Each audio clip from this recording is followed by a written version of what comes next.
손흥민이 토트넘에 그렇게 해준 게 많아도 결과 대비 받는 연봉이 그렇게 작아도 토트넘은 황당할 만큼 차가웠습니다.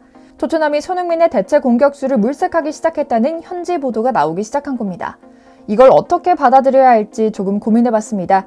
손흥민을 이적 보낼 수 있다는 가능성을 뒀다는 것으로 보고 반겨야 할지, 아니면 이렇게나 해준 게 많은 충성하는 소니를 내칠 준비를 하고 있다고 해서 기분 나빠야 할지 말입니다. 그런데 우선 기분 나쁜 쪽이 더 맞는 것 같습니다. 영국 더 타임스는 최근 토트넘이 손흥민을 내칠 준비를 하는 상황을 전하며 토트넘이 손흥민의 장기적인 대체자를 찾고 있다. 향후 몇 년간 왼쪽 측면에서 뛸 수 있는 공격수 영입을 원하고 있다고 전한 건데요. 오늘은 손흥민 선수의 불안해진 입지에 숨통을 조여오는 어이없는 토트넘 구단의 대응과 함께 이 소식을 들은 단짝 해리 케인이 구단에 항의하며 뱉은 발언에 대한 이야기 이모저모를 전해드리려고 합니다. 잠시 저희 광화문 브리핑 구독 설정도 부탁드리고요. 손흥민은 지난 시즌 프리미어리그 득점왕에 오르고도 이번 시즌 기세가 크게 꺾이며 극도의 부진에 빠진 상황입니다. 나이도 이제 적은 나이가 아니기는 하지만 문제의 원인이 콘테 감독과 페리시치로 명확하게 나와 있는 상황 속에서도 토트넘이 손흥민을 내칠 준비를 한다는 것이 어이없기는 한데요. 그럼에도 토트넘 입장에서는 보다 장기적으로 왼쪽 측면 공격을 책임질 새롭고 어린 선수 영입이 필요한 모양입니다. 더 타임스는 해리 케인의 미래가 불확실하다는 점에서 토트넘이 손흥민마저 교체를 고려하는 건 놀라운 일일 수도 있다.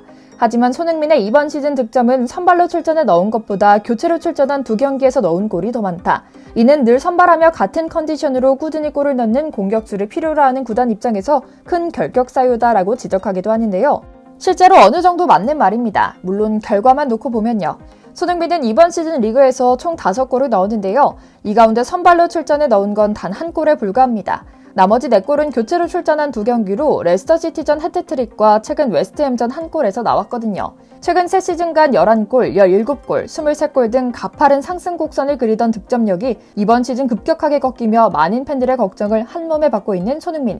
그런데 매체는 말을 얹으며 손흥민의 문제만은 아니라고 말합니다. 비단 손흥민의 이번 시즌 부진뿐만 아니라 향후 토트넘에 불어올 대대적인 변화에 대비해서라도 손흥민의 대체 선수 영입은 필요한 것이라고 지적한 건데요. 내년 계약이 만료되는 케인과 동행도 불투명하고 당장 콘테 감독 역시도 다음 시즌 팀을 이끌 것인지조차 미지수인 가운데 본격적인 세대 교체 과정에 손흥민 역시 포함될 여지가 있다는 논지였죠.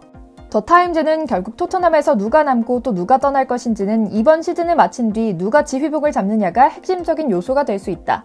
구단도 결국 손흥민의 거취에 대해 고민할 때가 됐다. 그를 아끼는 포체티노나 무리뉴가 돌아온다면 소니는 언제 무슨 일이 있었냐는 듯 훨훨 날아다닐 것이다. 그게 그들의 전술이니까 당연한 일이다. 최근 콘테를 대신해 사령탑을 잡은 스텔리니 수석 코치가 감독으로 승격해 계약한다 해도 같은 결과를 불러올 것이다. 그러나 토트넘 구단이 이미 손흥민의 대체자를 찾는 과정을 이미 시작했다는 소문이 시장에 퍼져 있는 만큼 소니는 곧 떠나게 될 것이다 라고도 말합니다. 그러자 또 다른 매체 영국 HITC는 이때다 싶었는지 손흥민 반대파의 숟가락을 얹으며 손흥민 대체자 물색이 당연하다는 입장을 내놓기도 했습니다.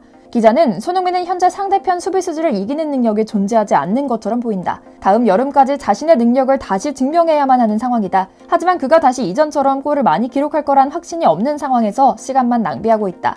때문에 토트넘이 안전하게 다음 주자를 찾는 것은 당연한 일이다. 손흥민은 2021년에 토트넘과 4년 재계약을 체결해 이제 2년이 남았을 뿐이다. 그는 이렇게 가라앉고 말 것이다 라고 맹비난했죠.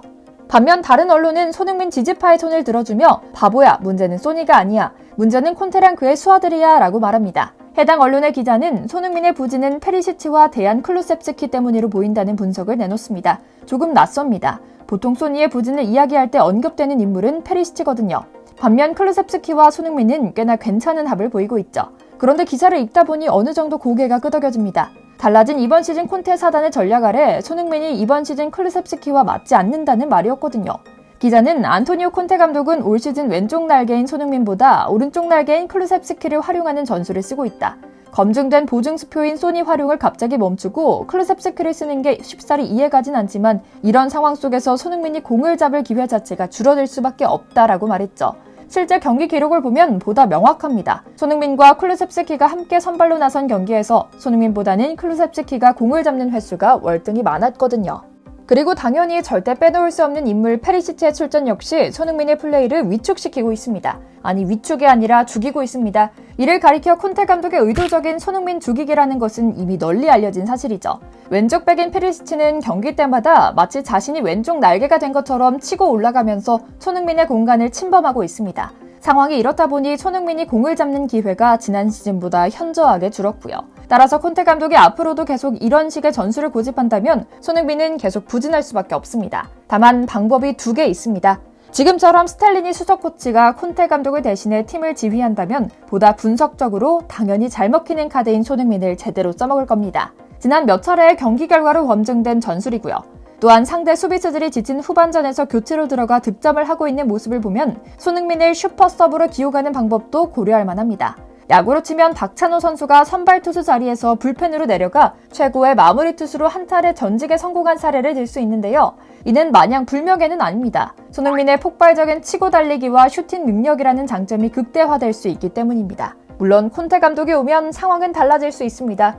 예전처럼 손흥민을 적극 활용하는 전술로 도루묵할 수 있기 때문이죠. 뿐만 아닙니다. 많은 전문가들은 그를 교체 자원으로 써서 치고 빠지는 전투기로 사용하는 것은 너무나 아깝다고 입을 모으고 있습니다. 손흥민이 좋은 활약을 보여준 것은 교체와 무관하다는 겁니다. 심지어 공신력의 대표주자인 BBC는 손흥민이 당장 선발로 복귀해야 하는 것은 분명하다.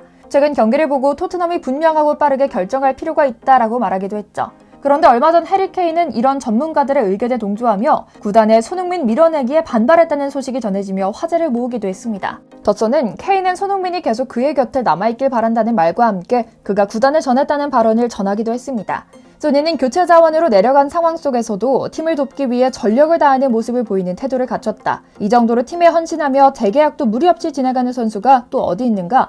스탈리니 코치는 최근 경기에서 내게 소니보다 조금 뒤에 서서 소니에게 공을 찔러주는 전술을 지시했다. 그는 기회만 주어지면 이렇게 골을 만들어낼 수 있는 선수다. 소니와 내게는 너무나 익숙한 역할이었고 드디어 제자리로 돌아왔다는 생각이 들었다. 손흥민과 내가 익숙한 역할을 통해 골을 만들어낸 것이 참 오랜만이고 이게 맞다라는 확신이 든다라고요.